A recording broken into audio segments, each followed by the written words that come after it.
Simple सा veg का pattern, ठीक है, वेज या फिर आप कोई भी डिसेंट ये तो मैं तुम्हें लगा के दिखा देता, कोई बात नहीं, इसको छोड़ो और दिखाता हूँ मैं आपको। समझ में तो लाइन चार्ट से ही आएगा, लाइन चार्ट के अलावा और कोई तरीका नहीं है, ठीक है। लाइन चार्ट जो है उसके अलावा कोई ऑप्शन नहीं है। यहाँ देखो ट्रेंड है तो ऑब्वियसली बात है डब्ल्यू काम करेंगे, दिमाग में आ जाना चाहिए डब्ल्यू काम करे, तो फोकस सिर्फ डब्ल्यू पे करना पड़ेगा। एक भी डब्ल्यू फेल हुआ मार्केट का स्ट्रक्चर चेंज होने का काम करेगा।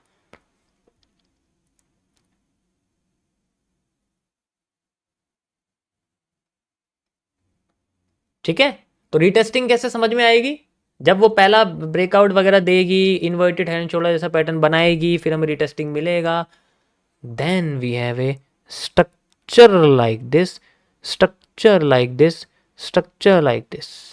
इस केस में देखो रीटेस्टिंग नहीं हुई, यहाँ पर रीटेस्टिंग होके नीचे नहीं गिरी तो ऊपर भी नहीं जाएगी।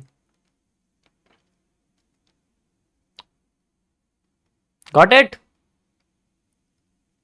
कुछ लोगों को अभी मजाक सूझ रहा है, फ्री में मिल रही है ना चीज़ें, इसलिए फ्री में मिल रही है, किसी बंदे की रिसर्च लंबे टाइम की फ्री में मिल रही है, इसलिए मजाक बन रहा है। कोई बात नहीं, मेरा कुछ नहीं, मेरा कोई नुकसान नहीं हो रहा है, एक बात ध्यान रखना, मेरा जहाँ से बन रहा है ना वो ऐसा बन रहा है कि वहाँ तक पहुँचने के लिए तुम्हें, मैं उनकी बात कर रहा हूँ जो, ठीक है, फ्री में मिल रही है ना रिसर्च, इसलिए थोड़ा मुंह खुल रहा है। अभी लगा दूंगा ना इस पर रिस्ट्रिक्शन, कोई बात नहीं, ठीक है। तो इस तरीके से यहाँ पर हमारे सामने ये रिटेस्टिंग और DTDB वाला कॉन्सेप्ट काम करता है। बेसिकली सारा फोकस हमारा सिर्फ इस पॉइंट पे रहता है, ये सबसे इंपॉर्टेंट पॉइंट है, ठीक है, ये सबसे इंपॉर्टेंट यही एरिया होता है, और बाकी नहीं होता, ठीक है। एक चीज़ और इसके अंदर इंपॉर्टेंट होती है, जैसे मैंने आपको एंगल के बारे में बताया कि जैसे कि हम फोकस कर रहे हैं, तो हम डब्ल्यू को क्यों देख रहे हैं, जब मैं बात कर रहा हूँ कि हमें रिटेस्टिंग का वेट कर रहा है, जब नीचे गिर रही है। अब एक सवाल मुझे पता तुम लोगों के अंदर पैदा हो रहा होगा कि जब मार्केट नीचे गिर रही है तो क्यों हम लोग रिटेस्टिंग का वेट करके डब्ल्यू के अंदर घुसने की बात कर रहे हैं, हम एम के अंदर क्यों नहीं जा रहे, मार्केट तो गिर रही है ना भाई, एम के अंदर क्यों नहीं जा रहे। अब उसका आंसर मैं आपको देना चाहता हूँ यहाँ पर, मुझे पता सवाल क्या आएंगे उसका आंसर मेरे पास रहेगा, सवाल से पहले मेरे पास आंसर रहता है तुम लोगों का, मुझे पता है। चलो, तो नेक्स्ट इसी के अंदर आपके सामने आता है the area of reversed point, यानी कि रिवर्सल एरिया। आसान भाषा में बात की जाए तो मैं इसमें आपसे कहना चाहूंगा कि हम लोग विद द ट्रेंड के बारे में बात करना चाहेंगे अब, ठीक है, विद द ट्रेंड, यानी कि हम तो भैया मार्केट के साथ रिवर्स में जाने की फोकस करेंगे ना, ऊपर जा रही तो नीचे दोबारा गिरने की बात करेंगे, ऐसा होता है, ठीक है, समझ आया। हम ट्रेंड के साथ चल रहे हैं, ठीक है, लेकिन ट्रेंड के साथ चलने के लिए पहले उसका रिवर्सल भी तो चाहिए ना, रिवर्सल कैसे फाइंड आउट करेंगे, क्योंकि डब्ल्यू तो मैंने बोला कि डब्ल्यू है। तो यहां पर मैं बात करने वाला हूं बेसिकली द रिवर्सल एरिया।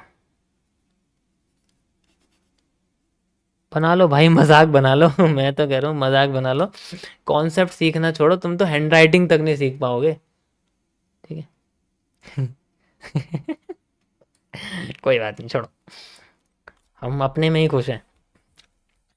सो मैंने आपको बताया कि वो मार्केट अपने आप को एम बना के नीचे ला रही है, डब्ल्यू को फेल करती फिर एम बनाती, तो हम एम में क्यों नहीं जा रहे, सबसे बड़ी बात ये है, एम में जाने के लिए हमें समझना पड़ेगा सप्लाई के बारे में। सप्लाई यहाँ पर बार बार चेंज होती रहती है भाई, बहुत सारे रीज़न है, सप्लाई अगर है तो अपने आप को कम भी कर सकती है, ठीक है, सॉरी डिमांड अपने आप को कम भी कर सकती है और कम भी कर सकती है और कम, इस तरीके से कर, तो इस केस में क्या करेंगे, कंफ्यूजन है ना। चलो कोई बात, इसका आंसर देते हैं। जब मैंने बोला ट्रेंड नीचे जा रहा है तो हम एम में क्यों नहीं घुस रहे, ठीक है, एम को बनने के लिए हमें एम का ये वाला हिस्सा चाहिए और साथ ही साथ ये वाला हिस्सा चाहिए, दोनों हिस्से वैसे इंपॉर्टेंट होते हैं, ठीक है। तो अगर हमें पिछले एम का ये वाला और ये वाला हिस्सा अच्छे से पता है, मैंने बोला कि यहां पर मार्केट में इन्वर्टेड हैमर बना है, शूटिंग स्टार बना है, बियरिश एनगल्फिंग बनी हुई है, ये सारे पैटर्न्स यहां पर बने हुए हैं मेरे सामने, ठीक है, मान लो एग्जांपल के लिए इन्वर्टेड हैमर है, बियरिश एनगल्फिंग है, ठीक है, ये आपका शूटिंग स्टार हो गया और ये आपकी रेड मारूबोजू हो गई, दोनों का कॉम्बिनेशन तो बेरिश एनगल्फिंग बना देता है। अब ये चारों कैंडल्स में से कुछ ना कुछ यहाँ बनी हुई है। अब दोबारा अगर मैंने मेजर करा कि मार्केट में जैसे मार्केट फ्लोट करके ऐसे जा रही थी, तो यहाँ से लेके यहाँ तक की जितनी इसकी डिमांड थी मैं उठा के लाया, मैंने इसको यहाँ से लेके यहाँ तक लगा दी, मुझे पता लगा मेरा रिवर्सल एरिया यहाँ आया और इन चारों में से कोई भी कैंडल यहाँ बन गई। That is the point of reversal area. और फिर मार्केट में हमें दिखता है reversal area, we have reversal.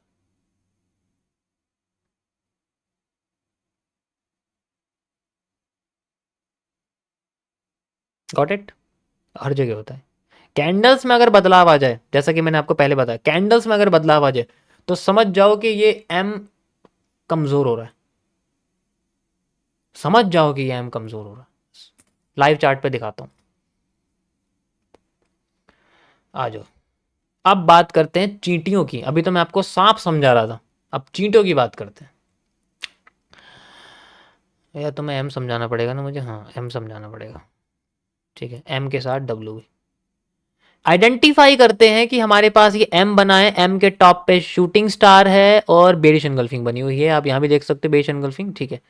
अब यहाँ पर मेरे सामने बनी हुई है और फिर दोबारा मार्केट हमें डिमांड देती है, लाइक यहाँ से लेके यहाँ तक मार्केट ने हमें डिमांड दी है, आप देख सकते हो, और मार्केट यहाँ से तक क्रिएट करती है and that point we have the reversal area. Again bearish engulfing है, ये देखो बेरिश एनगल्फिंग दिखी, यहाँ पर शूटिंग स्टार दिखा हुआ है, बेरिश एनगल्फिंग दिखी, दोनों पैटर्न वाले इंपॉर्टेंट है। मार्केट नीचे, कितना नीचे मेजर करते हैं, यहाँ से लेके यहाँ तक मार्केट नीचे आई एंड देन यहाँ से लेके यहाँ तक मार्केट नीचे आ गई। Then we have a next retesting area ऊपर जाने के लिए, फिर मार्केट अपने आप को यहाँ लाती है, इस जगह आप देख सकते हो, यहाँ से फिर ऊपर जाती है। Now we have a inverted hammer, measure करके देखते हैं कितना, यहाँ से लेके यहाँ तक जितनी इसकी डिमांड हुई थी, मैं इसको यहाँ से लेके यहाँ तक मेजर करना चाहूँगा, you can see like this. और इस जगह मार्केट में क्या आता है, एक बेरिश एनगल्फिंग आती है लाइक दिस और एक इन्वर्टेड हैमर, जैसा कि मैंने आपको समझाया यहाँ पर लाइक दिस, ये इन्वर्टेड हैमर वाला जो एरिया। फिर दोबारा नीचे, फिर यहाँ से मेजर करके देखते हैं लाइक दिस। अब यहाँ हमें कमजोरी वगैरह दिखती है ट्रेंड की, कैसे देखो, सप्लाई कम हो गई, कमजोर हो रही है, पूरी आनी चाहिए थी ना, आधी से कम कैसे आ गई, पूरी आनी चाहिए थी, इतनी क्यों आ गई, और ज्यादा ही आनी चाहिए थी, ये कमजोरी हमें बताती है। भाई मुझे सप्लाई इतनी चाहिए थी लेकिन मुझे मिली नहीं, मार्केट मेरे 50% रीजन से ही, मान के चलो 50% रीजन पे ही घूमने लग गई, कमजोरी दिख गई। नाउ वी हैव ए, अब यहां पर जो बेरिश एनगल्फिंग थी आई नहीं, यहां पर भी नहीं आई, शूटिंग स्टार भी नहीं आया, हैंगिंग मैन तो पैटर्न में है ही नहीं, पहली बात तो ये देखा, हैंगिंग मैन तो पैटर्न में, हैंगिंग मैन भी नहीं है, हैंगिंग मैन के बाद रेड कैंडल भी नहीं है, उससे पीछे पैटर्न ही नहीं बनता, इनवर्स बुलिश एनगल्फिंग भी नहीं है। अब दोनों नहीं है तो ये इनवर्स, ये हमारे लिए रिवर्सल एरिया क्रिएट करते ही नहीं है। अब इनको क्रॉस करके मार्केट में आईएफसी बन जाती है, उसके साइड में देखो बड़ी सी ग्रीन कैंडल, ट्रेंड चेंज हो गया। This is how we identify the trend. समझ आया ये? तो इस तरीके से हम इसको आइडेंटिफाई करते हैं, अगर हमें ट्रेंड के साथ चलना है और हमें रीटेस्टिंग एरिया कन्वर्ट करना है, हमें समझना है रीटेस्टिंग एरिया के बारे में, ठीक है।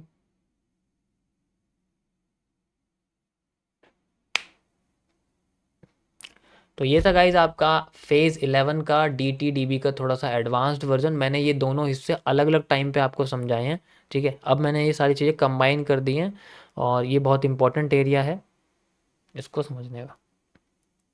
Got it?